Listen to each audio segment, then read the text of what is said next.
जय जगन्नाथ। बरसके थरे अलारनाथ खीरी प्रत्येक भक्त को प्रसाद रूपे ग्रहण करने को मिलता है।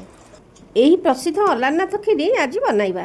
हाफ कप बासमती चाउल बा कोविद भोग चाउल को अध घंटा भिजाई 1 लिटर क्षीर डेक्ची फुटाई से पकाइबा। देखा जाउची अन्न पूरापूरी सफ्ट हो गलानी। अन्न को मैसर मैश करनबा। खीरी मिठा पाई 1 कप मिश्री ऐड करबा। मिश्री परिवर्ते चीनी मिसाई पारिबे।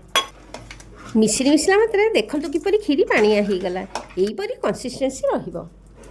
गुजराती को दरदरा पाउडर कर मिसाई घोड़ाई दबा। छोट पैन रे घी गरम करनबा। निज पसंद परिमाण किसमिस पकाई भाजिबा। देखंतु केते बढ़िया भाजी हो गला ना। यहीपरि फुली करी भाजी हो गले खीरी रे पकाई भल भाव ऊपर तल कर मिसाई नबा। केते सुंदर अलारनाथ मंदिर खीरी परी बास्ना और सुआदिया खीरी प्रस्तुत हो गला। थरे यहीपरि खीरी बनातु ना।